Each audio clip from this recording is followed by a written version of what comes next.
Bonjour à toutes et à tous, le printemps bat son plein, tout comme l'actualité de la Confédération, que nous vous proposons de découvrir dans ce numéro de mai. Au sommaire, pourquoi l'accord national interprofessionnel peut-il déboucher sur une déréglementation du droit du travail? Et puis toujours en matière d'emploi, nous vous expliquerons précisément ce qu'est la rupture conventionnelle.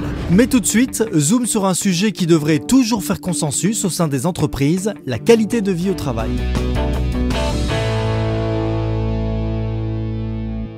Nous étions ce jour-là à un petit déjeuner sur la qualité de vie au travail. Donc la qualité de vie au travail, c'est important à la CFE-CGC. C'est pour ça que j'ai participé à ce colloque, pour voir un petit peu ce qui se passait dans les entreprises. Les entreprises qui étaient EDF, Banque de France et Air France ont surtout insisté sur la mise en place d'espaces de discussion autour du travail. On voit que ces espaces commencent à prendre correctement dans les entreprises et permettent notamment à l'encadrement de parler de ces difficultés. Mais ce n'est pas suffisant pour nous à la CFE-CGC. Nous pensons qu'on peut faire bien mieux sur les questions de qualité de vie au travail et que cela mérite des discussions autour d'accords sur le télétravail par exemple, sur le handicap et notamment les aidants familiaux et sur l'équilibre vie familiale, vie professionnelle.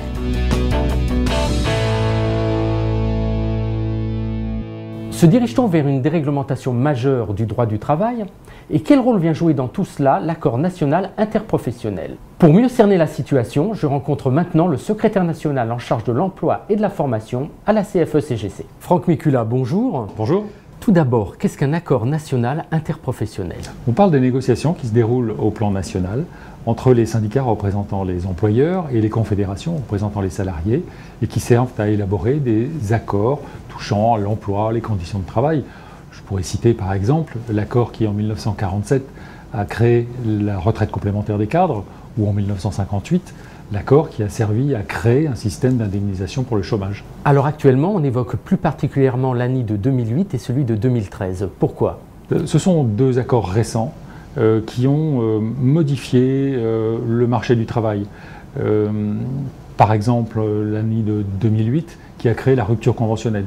On pourrait citer également, dans l'année 2013, les droits rechargeables en matière d'assurance chômage ou la portabilité des droits en matière de protection sociale. Ce type de négociation sert à élaborer des accords qu'on pourrait appeler, qu'on appelle parfois des accords légiférants, dans le sens où le législateur s'appuie sur la négociation des partenaires sociaux pour élaborer ses droits.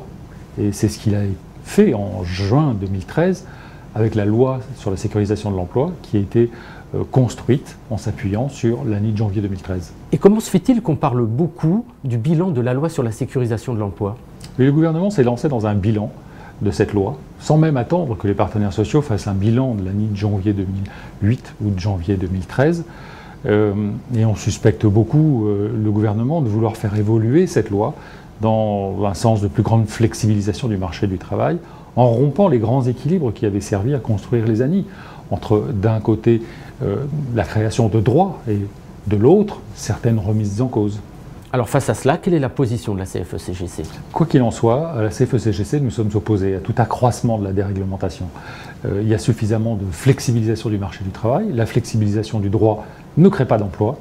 Et je rappellerai quand même qu'il n'a jamais été aussi simple de licencier en France qu'en ce moment.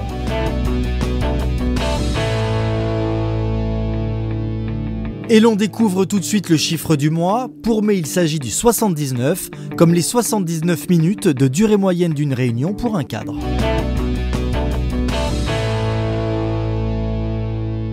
Bonjour, je m'appelle Arnaud Legrand, je suis formateur en droit social à la CFE-CGC et je vais vous parler de la rupture conventionnelle.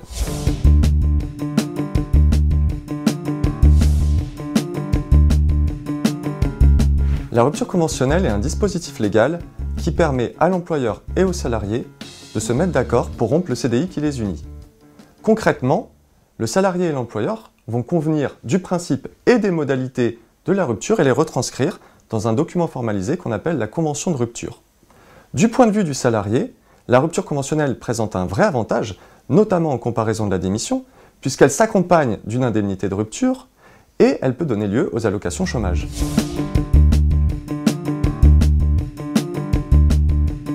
Le salarié ne peut jamais être tenu d'accepter une rupture conventionnelle sollicitée par son employeur.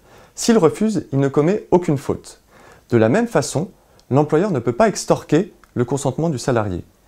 S'il obtient ce consentement par des pressions, typiquement en cas de harcèlement moral, le consentement et derrière ça la rupture conventionnelle ne seront pas valables. Sur le même registre, l'employeur ne peut pas prendre appui sur la rupture conventionnelle pour contourner une interdiction de licencier ou s'affranchir de certaines obligations comme mettre en place un plan de sauvegarde de l'emploi.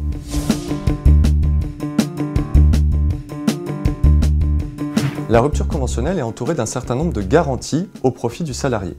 Typiquement, il dispose d'un droit de rétractation. Ça signifie qu'il peut faire machine arrière dans les 15 jours qui suivent la signature de la convention de rupture.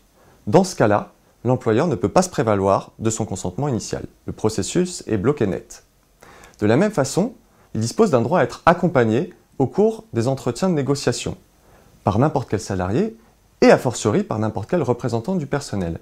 Ce qui signifie qu'en tant que militant, vous pouvez être amené à conseiller le salarié sur l'opportunité de la rupture, mais également sur les paramètres à prendre en compte pour chiffrer le montant de l'indemnité demandée.